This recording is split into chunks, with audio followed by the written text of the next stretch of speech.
ನಾಗಪಂಚಮಿ ಶ್ರಾವಣ ಶುಕ್ರವಾರದ ಜೊತೆ ಬಂದಿದೆ. ಪ್ರಾಣ ಕಳೆದುಕೊಂಡರೂ ಈ 4 ಕೆಲಸಗಳನ್ನು ಎಂದಿಗೂ ಮಾಡಬಾರದು. ಹಾಗೆ ಮಾಡಿದರೆ ಜೀವನ ಪರ್ಯಂತ ಕಷ್ಟಗಳು ಎದುರಾಗುತ್ತವೆ. ಜುಲೈ 25, 2025ರಂದು ಶ್ರಾವಣ ಮಾಸದ ಶುಕ್ರವಾರದಂದು ನಾಗಪಂಚಮಿ ಬರುತ್ತಿದೆ. ಇದು ಹಾವುಗಳನ್ನು ಪೂಜಿಸಲು ಮೀಸಲಿಟ್ಟ ದಿನ. ಶುಕ್ರವಾರ ಶ್ರಾವಣದೊಂದಿಗೆ ನಾಗಪಂಚಮಿ ಬರುವುದು ಬಹಳ ವಿಶೇಷ. ಈ ದಿನ ಮಹಿಳೆಯರು ಪ್ರಾಣ ಕಳೆದುಕೊಂಡರೂ ಈ ಕೆಲಸಗಳನ್ನು ಮಾಡಬಾರದು. ಈ ಕೆಲಸಗಳನ್ನು ಮಾಡಿದರೆ ನಾಗ ದೇವತೆಗಳು ಕೋಪಗೊಳ್ಳುತ್ತಾರೆ. ಬಡತನ ಬರುತ್ತದೆ, ಕಷ್ಟಗಳು ಬರುತ್ತವೆ, ಸಂಕಷ್ಟ ಬರುತ್ತದೆ, ಸಾಲಕ್ಕೆ ಸಿಲುಕುತ್ತಾರೆ. ಅವರ ಕೈಯಲ್ಲಿ 1 ಪೈಸೆಯೂ ಉಳಿಯುವುದಿಲ್ಲ. ನಾಗಪಂಚಮಿ ಎಂದು ತಿಳಿಯದೆ ಈ ಕೆಲಸಗಳನ್ನು ಮಾಡಿದರೆ ಹಾವುಗಳು ನಿಮ್ಮ ಮೇಲೆ ಸೇಡು ತೀರಿಸಿಕೊಳ್ಳುತ್ತವೆ. ಹಾಗಾದರೆ ಬನ್ನಿ ಸ್ನೇಹಿತರೆ, ಇಲ್ಲಿ ನಾವು ಪಂಡಿತರು ಏನು ಹೇಳುತ್ತಾರೆ ಎಂಬುದನ್ನು ವಿವರವಾಗಿ ತಿಳಿಯೋಣ. ಸ್ನೇಹಿತರೆ, ಅದಕ್ಕೂ ಮೊದಲು ನಿಮ್ಮ ಮೇಲೆ, ನಿಮ್ಮ ಮನೆಯ ಮೇಲೆ ನಾಗದೇವತೆಯ ಆಶೀರ್ವಾದ ಇರಬೇಕು ಎಂದು ನೀವು ಬಯಸಿದರೆ ಓಂ ಶ್ರೀ ನಾಗದೇವತಾಯ ನಮಃ ಎಂದು ಕಮೆಂಟ್ ಮಾಡಿ. ಹಾಗೆಯೇ ವಿಡಿಯೋ ಲೈಕ್ ಮಾಡಿ. ನಾಗಪಂಚಮಿಯೊಂದಿಗೆ ಬರುವ ಈ ಶ್ರಾವಣ ಶುಕ್ರವಾರದಂದು ನೀವು ಕೆಲವು ವಸ್ತುಗಳನ್ನು ಮನೆಗೆ ತಂದರೆ ನಿಮಗೆ ಲಕ್ಷ್ಮೀ ದೇವಿಯ ಆಶೀರ್ವಾದ ಸಿಗುತ್ತದೆ ಮತ್ತು ತಲೆಮಾರುಗಳವರೆಗೆ ಅಕ್ಷಯ ಸಂಪತ್ತು ಸಿಗುತ್ತದೆ ಎಂದು ಹಿರಿಯರು ಹೇಳುತ್ತಾರೆ. ಮೊದಲ ವಸ್ತು ಯಾವುದು ಗೊತ್ತೇ? ಬಳೆಗಳು. ಹೌದು, ಇಂದು ನೀವು ಕೆಂಪು ಅಥವಾ ಹಸಿರು ಬಳೆಗಳನ್ನು ಖರೀದಿಸುವುದು ತುಂಬಾ ಒಳ್ಳೆಯದು. ಮತ್ತು ನೀವು ಮಣ್ಣಿನ ಬಳೆಗಳನ್ನು ಸಹ ಖರೀದಿಸಬಹುದು. ನೀವು ಬಣ್ಣದ ಬಳೆಗಳನ್ನು ತಂದರೆ ತುಂಬಾ ಒಳ್ಳೆಯದು. ನೀವು 1 ಡಜನ್ ಅಥವಾ ಅರ್ಧ ಡಜನ್ ಅಥವಾ 2 ಡಜನ್ ಸಹ ತರಬಹುದು. ನೀವು ಎಷ್ಟು ಬಳೆಗಳನ್ನು ಬೇಕಾದರೂ ತರಬಹುದು. ಏಕೆಂದರೆ ದೇವತೆಗಳಿಗೆ ಬಳೆಗಳು ತುಂಬಾ ಇಷ್ಟ. ಆದ್ದರಿಂದ ನಾಗಪಂಚಮಿ ಎಂದು ಅಲ್ಲಿ ದೇವತೆಗಳಿರುತ್ತಾರೆ. ದೇವಿಯು ಇರುವ ಕಾರಣ ನಾಗಪಂಚಮಿಯೊಂದಿಗೆ ಬರುವ ಈ ಶ್ರಾವಣ ಶುಕ್ರವಾರದಂದು ಕೆಲವು ಬಳೆಗಳನ್ನು ತನ್ನಿ. ನೀವು ಎಲ್ಲಾ ಪೂಜೆಗಳನ್ನು ಮಾಡಿದ ನಂತರ ನೀವು ದೇವಿಗೆ ನೀಡಿದ ಬಳೆಗಳನ್ನು ಹೊರತೆಗೆದು ನಿಮ್ಮ ಕೈಗಳಿಗೆ ಹಾಕಿಕೊಳ್ಳಿ. ಕೆಲವು ಶ್ರೀಮಂತ ಜನರು ಇಂದು ಹೆಚ್ಚಿನ ಸಂಖ್ಯೆಯ ಬಳೆಗಳನ್ನು ಖರೀದಿಸಿ ಮನೆಗೆ ತರುತ್ತಾರೆ. ನಾವು ಹೇಳಿದಂತೆ ಅವುಗಳನ್ನು ದೇವಿಯ ಫೋಟೋಗಳ ಬಳಿ ಇರಿಸಿ. ನಂತರ ಆ ಬಳೆಗಳನ್ನು ತಾಂಬೂಲದಲ್ಲಿ ಇರಿಸಿ ಮತ್ತು ವಿತರಿಸಿ. ನೀವು ಇಂದು ಕೆಲವು ಬಳೆಗಳನ್ನು ಖರೀದಿಸಿ ಮನೆಗೆ ತಂದರೆ ನಿಮಗೆ ಸಂಪತ್ತು ಸಿಗುತ್ತದೆ. ಲಕ್ಷ್ಮೀ ದೇವಿಯು ನಿಮ್ಮನ್ನು ಆಶೀರ್ವದಿಸುತ್ತಾಳೆ. ನಿಮ್ಮ ಎಲ್ಲಾ ಕಷ್ಟಗಳು ಸಹ ಪರಿಹಾರವಾಗುತ್ತವೆ. ನಿಮ್ಮ ಜೀವನವು ಅದ್ಭುತವಾಗಿ ಬದಲಾಗುತ್ತದೆ. ಆದ್ದರಿಂದ ಇಂದು ಎಲ್ಲಾ ಮಹಿಳೆಯರು ಸಹ ಬಳೆಗಳನ್ನು ಖರೀದಿಸಿ ಮನೆಗೆ ತರಬೇಕು. ನೀವು ಮನೆಗೆ ತರಬೇಕಾದ 2ನೆಯ ವಸ್ತು ಏನೆಂದರೆ ಅರಿಶಿನ ಕುಂಕುಮ. ಇಂದು ನೀವು 5 ರೂಪಾಯಿಗೆ ಅರಿಶಿನ ಕುಂಕುಮದ ಸಣ್ಣ ಪ್ಯಾಕೆಟ್ಗಳನ್ನು ಖರೀದಿಸಬೇಕು. ಇಂದು ಅದು ಸಣ್ಣ ಪ್ರಮಾಣದಲ್ಲಿದ್ದರೂ ನೀವು ಅರಿಶಿನ ಮತ್ತು ಕುಂಕುಮವನ್ನು ಮನೆಗೆ ತರಬೇಕು. ಹಾಗೆ ತರುವುದು ತುಂಬಾ ಶುಭ. ಕನಿಷ್ಠ 5 ರೂಪಾಯಿಗೆ ಅರಿಶಿನ ಕುಂಕುಮ ಖರೀದಿಸಿ ಮನೆಗೆ ತರುವುದರಿಂದ ನಿಮ್ಮ ಮನೆಯಲ್ಲಿರುವ ಎಲ್ಲಾ ತೊಂದರೆಗಳು ಮಾಯವಾಗುತ್ತವೆ. ನಿಮ್ಮ ಮನೆಯಲ್ಲಿರುವ ಯಾರಾದರೂ ಆರ್ಥಿಕ ಸಮಸ್ಯೆಗಳು ಮತ್ತು ಸಾಲದ ಸಮಸ್ಯೆಗಳು ಎದುರಿಸುತ್ತಿದ್ದರೆ ಏನೇ ಇದ್ದರೂ ಅದು ಕೂಡ ಕಣ್ಮರೆಯಾಗುತ್ತದೆ. ತಾಯಿಯ ಕೃಪೆಯಿಂದ ಎಲ್ಲ ಸಂಪತ್ತು ನಿಮಗಾಗಿ ಸಿದ್ಧವಾಗುತ್ತದೆ. ದೊಡ್ಡ ಹಣದ ಸಮಸ್ಯೆಗಳು ಕೂಡ ಕಡಿಮೆಯಾಗುತ್ತದೆ. ಹಾಗಾಗಿ ಎಲ್ಲರೂ ಮನೆಗೆ ಹಳದಿ ಕುಂಕುಮ ತಂದು ಪೂಜೆಗೆ ತಂದಿರುವ ಹಳದಿ ಕುಂಕುಮವನ್ನು ಬಳಸಿ. ಕೊನೆಗೆ ನೀವು ಬೆಲ್ಲ ಅಥವಾ ಸಕ್ಕರೆ ಖರೀದಿಸಿ ಮನೆಗೆ ತಂದರೆ ನಿಮ್ಮ ಜೀವನವು ತುಂಬಾ ಸಿಹಿಯಾಗುತ್ತದೆ. ನಿಮ್ಮ ಕಷ್ಟಗಳು ದೂರವಾಗುತ್ತವೆ.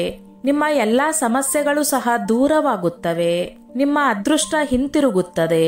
ನಿಮ್ಮ ಮನೆಯಲ್ಲಿ ಈಗಾಗಲೇ ಬೆಲ್ಲ ಅಥವಾ ಸಕ್ಕರೆ ಇದ್ದರೂ ಪರವಾಗಿಲ್ಲ. 1/4 ಕೆಜಿ ಬೆಲ್ಲ ಅಥವಾ ಸಕ್ಕರೆಯನ್ನು ಖರೀದಿಸಿ ಮನೆಗೆ ತನ್ನಿ. ಅಂದರೆ ಕೆಲವರು ಸಕ್ಕರೆಯನ್ನು ಬಳಸುವುದಿಲ್ಲ, ಅವರು ಬೆಲ್ಲವನ್ನು ಮಾತ್ರ ಬಳಸುತ್ತಾರೆ. ಹಾಗಾಗಿ ನೀವು ಏನು ಬಳಸುತ್ತೀರೋ ಅದನ್ನು ಮನೆಗೆ ತಂದು ಈ ಬೆಲ್ಲ ಅಥವಾ ಸಕ್ಕರೆಯನ್ನು ಅಡುಗೆ ಮತ್ತು ಪ್ರಸಾದ ತಯಾರಿಕೆಯಲ್ಲಿ ಬಳಸಿ. ನೀವು ಇಂದು ಬೆಲ್ಲ ಅಥವಾ ಸಕ್ಕರೆ ಖರೀದಿಸಿದರೆ ನಿಮ್ಮ ಆಸೆಗಳು ಈಡೇರುತ್ತವೆ. ಮದುವೆಯಾಗದವರು ಮದುವೆಯಾಗುತ್ತಾರೆ. ಮತ್ತು ನಿರುದ್ಯೋಗಿಗಳಿಗೆ ಉದ್ಯೋಗ ಸಿಗುತ್ತದೆ. ಆದ್ದರಿಂದ ಎಲ್ಲರೂ ಇಂದು ಸ್ವಲ್ಪ ಬೆಲ್ಲ ಅಥವಾ ಸಕ್ಕರೆಯನ್ನು ತಂದು ಆಶೀರ್ವಾದ ಪಡೆಯಬೇಕು. ಈ ಶ್ರಾವಣ ಶುಕ್ರವಾರದಂದು ನೀವು ಬಳೆಗಳು, ಅರಿಶಿನ, ಕುಂಕುಮ, ಬೆಲ್ಲ ಅಥವಾ ಸಕ್ಕರೆ ಈ 3 ವಸ್ತುಗಳಲ್ಲಿ ಯಾವುದಾದರೂ ಒಂದು ಅಥವಾ ಎರಡನ್ನು ಖರೀದಿಸಿ ಮನೆಗೆ ತಂದರೆ ನಿಮಗೆ ಲಕ್ಷ್ಮೀ ದೇವಿಯ ಆಶೀರ್ವಾದ ಸಿಗುತ್ತದೆ. ಆದ್ದರಿಂದ ನೀವು ಸಹ ಈ ವಸ್ತುಗಳನ್ನು ಮನೆಗೆ ತಂದು ಶುಭ ಫಲಿತಾಂಶಗಳನ್ನು ಪಡೆಯಬೇಕು. ಈ ಶ್ರಾವಣ ಶುಕ್ರವಾರ ಶುಭ ನಾಗ ಪಂಚಮಿಯೊಂದಿಗೆ ಹೊಂದಿಕೆಯಾಗುತ್ತದೆ. ಹಿರಿಯರು ಹೇಳುವ ಪ್ರಕಾರ ನೀವು ಪವಾಡ ಸದೃಶ ಗಿಡವನ್ನು ನೋಡಿದರೆ ನಿಮ್ಮ ಜೀವನವು 1 ಗಂಟೆ ಒಳಗೆ ಬದಲಾಗುತ್ತದೆ. ಆ ಗಿಡ ಯಾವುದು? ಅದು ಬೇರೆ ಯಾವುದೂ ಅಲ್ಲ, ಅದು ವೀಳ್ಯದೆಲೆ ಗಿಡ. ನೀವು ವೀಳ್ಯದೆಲೆ ಗಿಡವನ್ನು ಇರುವ ಸ್ಥಳಕ್ಕೆ ಹೋಗಿ ಆ ವೀಳ್ಯದೆಲೆ ಗಿಡವನ್ನು ದೇವಿಯ ರೂಪವೆಂದು ಪರಿಗಣಿಸಿ ಮತ್ತು ನಿಮಗೆ ಸಾಧ್ಯವಾದರೆ ಆ ಗಿಡದ ಸುತ್ತಲೂ 3 ಪ್ರದಕ್ಷಿಣೆ ಹಾಕಿ. ಗಿಡದ ಬುಡದಲ್ಲಿ ಹಸುವಿನ ಸಗಣಿಯಿಂದ ಮಾಡಿದ ದೀಪವನ್ನು ಬೆಳಗಿಸಿ ಮತ್ತು ಗಿಡವನ್ನು 11 ಬಾರಿ ಸ್ಪರ್ಶಿಸಿ. ನೀವು ಇಂದು ಈ ರೀತಿ ವೀಳ್ಯದೆಲೆ ಗಿಡವನ್ನು ನೋಡಿದರೆ 1 ಗಂಟೆ ಒಳಗೆ ನಿಮ್ಮ ಜೀವನ ಬದಲಾಗುತ್ತದೆ ಮತ್ತು ನಿಮ್ಮ ಮನೆಯಲ್ಲಿ ಸಂಪತ್ತಿನ ಮಳೆಯಾಗುತ್ತದೆ. ನಾಗ ಪಂಚಮಿ ಎಂದು ನಾವು ಹೀಗೆ ಮಾಡಿದರೆ ದೈವಿಕ ಶಕ್ತಿಗಳು ನಮ್ಮ ಮನೆಗೆ ಪ್ರವೇಶಿಸುತ್ತವೆ. ಈ ಸಂಪೂರ್ಣ ಪ್ರಕ್ರಿಯೆಯನ್ನು ಮಾಡಲು ಸಾಧ್ಯವಾಗದವರು ಇಂದು ಸ್ನಾನ ಮಾಡಿ ಕೆಲವರು ತಮ್ಮ ಮನೆಗಳ ಬಳಿ ವೀಳ್ಯದೆಲೆ ಗಿಡಗಳನ್ನು ಬೆಳೆಸುತ್ತಾರೆ. ಅಥವಾ ನೆರೆಹೊರೆಯವರು ಅಥವಾ ಎದುರಿನ ಜನರು ಬೀದಿಯಲ್ಲಿರುವ ಒಬ್ಬರ ಮನೆಯಲ್ಲಿ ವೀಳ್ಯದೆಲೆ ಗಿಡಗಳನ್ನು ಬೆಳೆಸುತ್ತಾರೆ. ಅವು ಬೆಳೆಯುತ್ತಲೇ ಇರುತ್ತವೆ. ನಿಮ್ಮ ಮನೆಯ ಪಕ್ಕದಲ್ಲಿ ವೀಳ್ಯದೆಲೆ ಗಿಡಗಳನ್ನು ಬೆಳೆಸಿದರೆ, ಅದನ್ನು ಮುಟ್ಟಿ ನಮಸ್ಕರಿಸಿದರೆ ನಿಮ್ಮ ಮನೆಯಲ್ಲಿನ ಹಣದ ಸಮಸ್ಯೆಗಳು ದೂರವಾಗುತ್ತದೆ. ನಿಮ್ಮ ಎಲ್ಲಾ ಕಷ್ಟಗಳು ಮತ್ತು ಸಮಸ್ಯೆಗಳು ಮಾಯವಾಗುತ್ತವೆ ಮತ್ತು ನಿಮ್ಮ ಮನೆಯಲ್ಲಿರುವ ನಕಾರಾತ್ಮಕ ಶಕ್ತಿ ಮಾಯವಾಗುತ್ತದೆ. ನಿಮ್ಮ ಮನೆಯ ಹತ್ತಿರ ವೀಳ್ಯದೆಲೆ ಗಿಡಗಳನ್ನು ಕಾಣಿಸಿದರೆ ಅವುಗಳನ್ನು ನೀವು 11 ಬಾರಿ ಮುಟ್ಟಿದರೆ ನೀವು ದೈತ್ಯರಾಗುತ್ತೀರಿ. ನೀವು ಲಕ್ಷ್ಮೀ ದೇವಿಯ ಆಶೀರ್ವಾದವನ್ನು ಪಡೆದು ಸಂತೋಷದಿಂದ ಬಾಳುತ್ತೀರಿ. ಪ್ರಕೃತಿಯೇ ಮಾನವ ಉಳಿವಿಗೆ ಆಧಾರ, ಆದ್ದರಿಂದ ಅದು ದೈವಿಕವಾಗಿದೆ. ನಮ್ಮ ಪೂರ್ವಜರು ಮರಗಳು, ಪೊದೆಗಳು, ಬಂಡೆಗಳು, ಪರ್ವತಗಳು, ನದಿಗಳು ಇತ್ಯಾದಿ ಎಲ್ಲಾ ಜೀವಿಗಳನ್ನು ದೈವಿಕ ರೂಪಗಳಾಗಿ ಪೂಜಿಸುತ್ತಾ ಬಂದಿದ್ದಾರೆ. ಇದು ನಮ್ಮ ಭಾರತೀಯ ಸಂಸ್ಕೃತಿಯ ವಿಶಿಷ್ಟ ಲಕ್ಷಣವಾಗಿದೆ. ನಾವು ಹತ್ತಿರದಿಂದ ನೋಡಿದರೆ ನಾಗರ ಹಾವನ್ನು ಹಾವುಗಳ ರಾಜ ಮತ್ತು ಹಾವುಗಳ ದೇವತೆಯಾಗಿಯೂ ಪೂಜಿಸಲಾಗುತ್ತದೆ. ಈ ಹಾವುಗಳನ್ನು ಭೂಮಿಯ ಒಳಭಾಗದಲ್ಲಿ ವಾಸಿಸುವ ಮತ್ತು ಮಣ್ಣನ್ನು ರಕ್ಷಿಸುವ ಮತ್ತು ಎಲ್ಲಾ ಜೀವಿಗಳಿಗೆ ನೀರನ್ನು ಒದಗಿಸುವ ದೇವತೆಗಳೆಂದು ಪರಿಗಣಿಸಲಾಗುತ್ತದೆ. ಅವು ಬೆಳೆಗಳನ್ನು ನಾಶ ಮಾಡುವ ಕೀಟಗಳನ್ನು ತಿನ್ನುತ್ತವೆ ಮತ್ತು ರೈತರು ತಮ್ಮ ಬೆಳೆಗಳನ್ನು ಕಳೆದುಕೊಳ್ಳುವುದನ್ನು ಪರೋಕ್ಷವಾಗಿ ತಡೆಯುತ್ತವೆ. ಈ ರೀತಿಯಾಗಿ ಅವು ಪ್ರಕೃತಿಯ ವಿಷಯದಲ್ಲಿ ನಮಗೆ ಬಹಳಷ್ಟು ಸಹಾಯ ಮಾಡುತ್ತವೆ. ಅಂತಹ ಹಾವುಗಳನ್ನು ಹೆಚ್ಚಾಗಿ ನಾಗ ಪಂಚಮಿಯ ದಿನದಂದು ಪೂಜಿಸಲಾಗುತ್ತದೆ. ಶಿವನ ಕುತ್ತಿಗೆಯನ್ನು ಅಲಂಕರಿಸುವ ಹಾವನ್ನು ಪೂಜಿಸುವುದು ಹಿಂದೂ ಪದ್ಧತಿಯಾಗಿದೆ. ಈ ದಿನ ನಾಗ ದೇವತೆಯನ್ನು ಹಾಲು, ತುಪ್ಪ ಮತ್ತು ಹೂಗಳಿಂದ ಪೂಜಿಸಲಾಗುತ್ತದೆ. ಭಕ್ತರು ಬೆಳ್ಳಿ, ತಾಮ್ರ, ಕಲ್ಲು ಮತ್ತು ಮರದಿಂದ ಮಾಡಿದ ನಾಗಪಾದಗಳ ಅಭಿಷೇಕ ಮಾಡುತ್ತಾರೆ. ಶ್ರಾವಣ ಮಾಸದ 5ನೇ ದಿನ ಅಂದರೆ ಶ್ರಾವಣ ಶುದ್ಧ ಪಂಚಮಿಯ ದಿನಗಳನ್ನು ನಾಗ ಪಂಚಮಿ ಎಂದು ಆಚರಿಸಲಾಗುತ್ತದೆ. ಬ್ರಹ್ಮದೇವನು ಸರ್ಪಕ್ಕೆ ಜನ್ಮ ನೀಡಿದ ದಿನ ಇದು. ಇದು ಸರ್ಪಗಳ ದಿನವೂ ಆಗಿದೆ. ನಾಗ ಪಂಚಮಿ ಎಂದು ಸರ್ಪ ದೇವತೆಗಳನ್ನು ಪೂಜಿಸಲಾಗುತ್ತದೆ ಮತ್ತು ಗರ್ಭಕ್ಕೆ ಹಾಲು ಸುರಿಯಲಾಗುತ್ತದೆ. ನಾಗ ಪಂಚಮಿ ಎಂದು ಸರ್ಪ ದೇವತೆಯನ್ನು ಪೂಜಿಸುವವರಿಗೆ ವರ್ಷವಿಡೀ ಯಾವುದೇ ಸಮಸ್ಯೆಗಳಿಲ್ಲದೆ ಅವರ ಎಲ್ಲಾ ಆಸೆಗಳು ಈಡೇರುತ್ತವೆ. ಭಾರತೀಯ ಸನಾತನ ಸಂಸ್ಕೃತಿ ಮತ್ತು ಸಂಪ್ರದಾಯದಲ್ಲಿ ಎಲ್ಲವೂ ಅನುಕೂಲಕರವಾಗಿದೆ. ಭಾರತೀಯ ಸನಾತನ ಸಂಸ್ಕೃತಿಯಲ್ಲಿ ಸರ್ಪವು ಸಹ ಒಂದು ದೈವಿಕ ರೂಪವಾಗಿದೆ. 1000 ಹಾವುಗಳ ಪೂರ್ವಜ್ ವಿಷ್ಣುವಿಗೆ ಹಾಸಿಗೆ, ಭಗವಾನ್ ವಾಸುಕಿಯ ಕೃಪೆಯ ಸಾಕಾರ ರೂಪವಾದ ನಾಗಶುದ್ಧ ಪಂಚಮಿಯನ್ನು ನಾಗ ಪಂಚಮಿ ಅಥವಾ ಗರುಡ ಪಂಚಮಿ ಎಂದು ಕರೆಯುತ್ತಾರೆ. ಈ ದಿನ ನಾಗೇಂದ್ರನನ್ನು ಪೂಜಿಸಿದರೆ ಎಲ್ಲಾ ರೋಗಗಳು ದೂರವಾಗುತ್ತವೆ ಮತ್ತು ನಮಗೆ ಶುಭವಾಗುತ್ತದೆ ಎಂದು ನಂಬಲಾಗುತ್ತದೆ.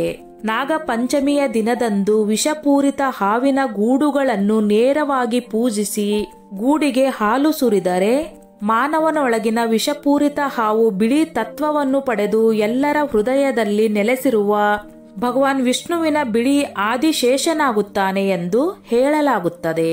ಮತ್ತು ಹುತ್ತಿಗೆ ಹಾಲು ಸುರಿಯುವುದರ ಆಂತರಿಕ ಅರ್ಥವು ಶೇಷಪಾನಪು ಆಗಬೇಕೆಂಬ ಬಯಕೆಯೊಂದಿಗೆ ಮಾಡಲಾಗುತ್ತದೆ. ಈ ನಾಗಪಂಚಮಿಯ ದಿನದಂದು ಜನರು ದಿನವಿಡೀ ಉಪವಾಸ ಮಾಡುತ್ತಾರೆ, ಹುತ್ತಿಗೆ ಹಾಲು ಸುರಿಯುತ್ತಾರೆ, ಅದನ್ನು ಪೂಜಿಸುತ್ತಾರೆ, ತಂಪು ಪಾನೀಯಗಳು, ಬಾಳೆಹಣ್ಣುಗಳು ಇತ್ಯಾದಿಗಳನ್ನು ಅರ್ಪಿಸುತ್ತಾರೆ. ಈ ಬಾರಿ ನಾಗಪಂಚಮಿ ಶ್ರಾವಣದ ಶುಕ್ರವಾರದಂದು ಬರುತ್ತದೆ. ಅದು ಒಟ್ಟಿಗೆ ಬಂದಿದೆ. ಒಟ್ಟಿಗೆ ಬರುವುದು ಒಂದು ದೊಡ್ಡ ಸೌಭಾಗ್ಯ. ಇಂದು ಮನೆಯಲ್ಲಿರುವ ಮಹಿಳೆಯರು ಯಾವುದೇ ಸಂದರ್ಭದಲ್ಲೂ ಕೆಲವು ತಪ್ಪುಗಳನ್ನು ಮಾಡಬಾರದು ಎಂದು ಜ್ಞಾನಿಗಳು ಹೇಳುತ್ತಾರೆ. ಆ ತಪ್ಪುಗಳಲ್ಲಿ ಮೊದಲನೆಯದು, ಮಹಿಳೆಯರು ಯಾವುದೇ ಸಂದರ್ಭದಲ್ಲೂ ಕೂದಲು ಕತ್ತರಿಸಬಾರದು, ಅವರು ಮರ ಕಡಿಯಬಾರದು ಮತ್ತು ಪುರುಷರು ನೇಗಿಲಿನಿಂದ ಉಳುಮೆ ಮಾಡಬಾರದು. ಇದರ ಹಿಂದೆ ಒಂದು ಪೌರಾಣಿಕ ಕಥೆಯೂ ಇದೆ. ಈ ನಾಗಪಂಚಮಿಯ ದಿನದಂದು ಮಹಿಳೆಯರು ಯಾವುದೇ ಸಂದರ್ಭದಲ್ಲಿ ಸೋರೆಕಾಯಿ ಕರಿ ಬೇಯಿಸಬಾರದು ಮತ್ತು ಅವರು ಅದನ್ನು ಬೇಯಿಸಿದರೆ ಅವರು ಸರ್ಪ ದೋಷಗಳ ಕೋಪಕ್ಕೆ ಗುರಿಯಾಗುತ್ತಾರೆ. ಯಾರು ಮಾಡಬಾರದ ಇನ್ನೊಂದು ತಪ್ಪು ಏನೆಂದರೆ ಹಾವುಗಳನ್ನು ಹಿಂಸಿಸಬಾರದು, ಹೊಡೆಯಬಾರದು, ಕೊಲ್ಲಬಾರದು. ಇಂದು ಹಾವುಗಳನ್ನು ತೊಂದರೆಗೊಳಿಸಿದರೆ ನಾಗದೇವರುಗಳು ನಿಮ್ಮನ್ನು ಶಪಿಸುತ್ತಾರೆ ಮತ್ತು ನೀವು ಬಡತನಕ್ಕೆ ಬೀಳುತ್ತೀರಿ. ಈ ನಾಗಪಂಚಮಿಯಂದು ಮಾಡಬಾರದ ನಾಲ್ಕನೇ ತಪ್ಪು ಯಾವುದೆಂದರೆ ನಾಗರ ಹುತ್ತಿಗೆ ಪೂಜೆ ಮಾಡಲು ಹೋದಾಗ ಅವರು ಆ ಗೂಡಿನಲ್ಲಿ ಮೊಟ್ಟೆಗಳನ್ನು ಇಡುತ್ತಾರೆ. ಈ ಸಂಪ್ರದಾಯ ಎಲ್ಲಿಂದ ಬಂತು ಎಂದು ನಮಗೆ ತಿಳಿದಿಲ್ಲ, ಆದರೆ ನೀವು ಇದನ್ನು ಮಾಡಬಾರದು, ಅದು ಮಹಾಪಾಪ. ಅದೇ ರೀತಿ ನೀವು ಹುತ್ತಿನಲ್ಲಿ ಹಾಲು ಸುರಿಯಬಾರದು. ಇಂದು ಮಹಿಳೆಯರು ಮನೆಯಲ್ಲಿ ಕಣ್ಣೀರು ಸುರಿಸಬಾರದು, ಅಂದರೆ ಅವರು ಅಳಬಾರದು. ಇಂದು ಗಂಡ ಹೆಂಡತಿ ದಾಂಪತ್ಯ ಸುಖವನ್ನು ತಪ್ಪಿಸಬೇಕು, ಅವರು ಬ್ರಹ್ಮಚರ್ಯವನ್ನು ಅಭ್ಯಾಸ ಮಾಡಬೇಕು. ಆದ್ದರಿಂದ ಮಹಿಳೆಯರು ನಾಗಪಂಚಮಿಯ ದಿನದಂದು ಈ ತಪ್ಪುಗಳನ್ನು ಮಾಡದಂತೆ ಎಚ್ಚರಿಕೆ ವಹಿಸಬೇಕು. ಶ್ರಾವಣ ಶುಕ್ರವಾರವು ಲಕ್ಷ್ಮೀ ದೇವಿಗೆ ತುಂಬಾ ಪ್ರಿಯವಾದದ್ದು. ವಾಸ್ತವವಾಗಿ ಶುಕ್ರವಾರ ಎಂದರೆ ಪ್ರೀತಿ, ಮದುವೆ ಮತ್ತು ಸೌಂದರ್ಯ. ಏಕೆಂದರೆ ಶುಕ್ರವಾರದ ಅಧಿಪತಿ ಶುಕ್ರನು ಆ ಗುಣಗಳ ಮೇಲೆ ಪ್ರಭಾವ ಬೀರುತ್ತಾನೆ ಎಂದು ನಂಬಲಾಗಿದೆ. ಇದಲ್ಲದೆ ಶುಕ್ರವಾರ ಲಕ್ಷ್ಮೀ ದೇವಿಗೂ ಪ್ರಿಯವಾಗಿದೆ. ಆದ್ದರಿಂದ ನೀವು ಶುಕ್ರವಾರದಂದು ದೇವಿಯನ್ನು ಪೂಜಿಸಿದರೆ ನೀವು ದೇವಿಯ ಮತ್ತು ಅನುಕೂಲಕರ ಗ್ರಹಗಳ ಆಶೀರ್ವಾದವನ್ನು ಪಡೆಯುತ್ತೀರಿ. ವಿಷ್ಣುವಿನ ಜನ್ಮ ನಕ್ಷತ್ರ ಶ್ರಾವಣ. ಚಂದ್ರನು ಈ ನಕ್ಷತ್ರದ ಮೂಲಕ ಪ್ರಯಾಣಿಸುವ ತಿಂಗಳು ಶ್ರಾವಣ. ಈ ತಿಂಗಳಲ್ಲಿ ವಿಷ್ಣು ಮತ್ತು ಮಹಾಲಕ್ಷ್ಮಿ ಪರಸ್ಪರ ಸಂತೋಷವಾಗಿರುತ್ತಾರಂತೆ. ಶುಕ್ರವಾರ ದೇವಿಯನ್ನು ಪೂಜಿಸುವವರ ದಾಂಪತ್ಯ ಜೀವನ ಈ ತಿಂಗಳಲ್ಲಿ ಪರಸ್ಪರ ಸಂತೋಷವಾಗಿ ಮುಂದುವರಿಯುತ್ತದೆ ಎಂದು ಭಕ್ತರು ನಂಬುತ್ತಾರೆ. ಶ್ರಾವಣ ಮಾಸದ ಶುಕ್ರವಾರದಂದು ಮಹಾಲಕ್ಷ್ಮಿ ದೇವಿಗೆ ವಿಶೇಷ ಪೂಜೆಗಳನ್ನು ಮಾಡುವುದರಿಂದ ಅವರ ಕುಟುಂಬವು ಉತ್ತಮ ಆರೋಗ್ಯವನ್ನು ಪಡೆಯುತ್ತದೆ. ಲಕ್ಷ್ಮೀ ದೇವಿಯು ಅವರನ್ನು ಆಶೀರ್ವದಿಸುತ್ತಾಳೆ ಮತ್ತು ಅವರಿಗೆ ಯಾವುದೇ ಆರ್ಥಿಕ ಸಮಸ್ಯೆಗಳು ಬರುವುದಿಲ್ಲ ಎಂದು ನಂಬಲಾಗುತ್ತದೆ. ಎಲ್ಲರೂ ಲಕ್ಷ್ಮೀ ದೇವಿಯನ್ನು ಕೇವಲ ಸಂಪತ್ತು ಎಂದು ಭಾವಿಸುತ್ತಾರೆ, ಆದರೆ ಲಕ್ಷ್ಮಿ ಧೈರ್ಯ, ಶಿಕ್ಷಣ, ಧ್ಯಾನ, ಗೆಲುವು, ಸದ್ಗುಣ, ಪುಣ್ಯ, ಸಂತತಿ ಮುಂತಾದ ಎಲ್ಲಾ ಆಸೆಗಳನ್ನು ಪೂರೈಸುತ್ತಾಳೆ. ಕೈಲಾಸದಲ್ಲಿ ಪಾರ್ವತಿ ದೇವಿಯನ್ನು, ಕ್ಷೀರಸಾಗರದಲ್ಲಿ ಜನಿಸಿದ ಸಿಂಧು ಕನ್ಯಳಾಗಿ, ಸ್ವರ್ಗದಲ್ಲಿ ಸ್ವರ್ಗ ಲಕ್ಷ್ಮಿಯಾಗಿ, ಭೂಮಿಯಲ್ಲಿ ಲಕ್ಷ್ಮಿಯಾಗಿ, ವೈಕುಂಠದಲ್ಲಿ ಶ್ರೀ ಮಹಾಲಕ್ಷ್ಮಿಯಾಗಿ, ಬ್ರಹ್ಮಲೋಕದಲ್ಲಿ ವಾಗ್ದೇವಿ ಸರಸ್ವತಿಯಾಗಿ ಮತ್ತು ಗಂಗೆಯಲ್ಲಿ ತುಳಸಿಯಾಗಿ ಕಾಣಲಾಗುತ್ತದೆ. ಮತ್ತು ಭೂಮಿಯಲ್ಲಿ ಮಹಾಲಕ್ಷ್ಮಿಯಾಗಿ ಹೊಳೆಯುವ ಆ ತಾಯಿ ಶ್ರೀಮನ್ನಾರಾಯಣನ ಹೃದಯದ ಲಕ್ಷ್ಮಿಯಾಗಿ ಎಲ್ಲಾ ಭಕ್ತರನ್ನು ಆಕರ್ಷಿಸುತ್ತಾಳೆ.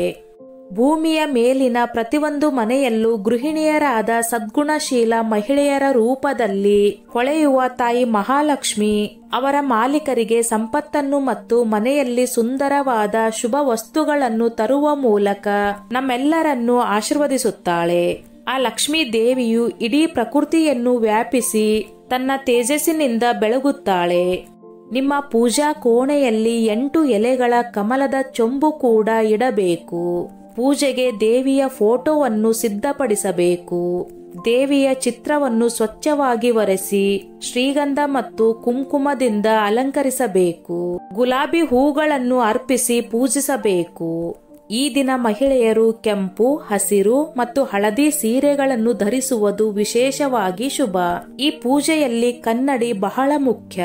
ನೀವು ಎಷ್ಟೇ ನೈವೇದ್ಯಗಳನ್ನು ಅರ್ಪಿಸಿದರೂ ಅಥವಾ ನೀವು ಯಾವುದೇ ನೈವೇದ್ಯಗಳನ್ನು ಅರ್ಪಿಸದಿದ್ದರೂ ನೀವು ಖಂಡಿತವಾಗಿಯೂ ಬೇಳೆಯನ್ನು ನೈವೇದ್ಯವಾಗಿ ಅರ್ಪಿಸಬೇಕು.